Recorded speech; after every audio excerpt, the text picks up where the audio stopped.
আমার সাথে যে এমন কিছু হতে পারে তা আমি ভাবতেও পারিনি। সো হ্যালো বন্ধুরা, আমি গেছিলাম ভুবনেশ্বর একটা কাজে।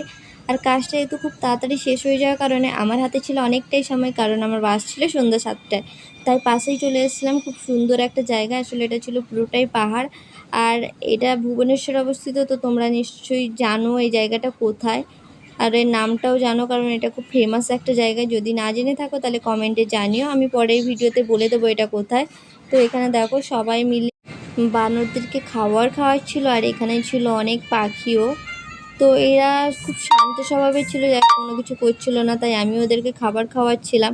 আর দেখো পাশে ছিল একটা পুচকে বানর, আর ওকেও আমি যেই খাবার দিতে যাই অমনিও ভয়ে ওর মায়ের কাছে ছুটে চলে যায়।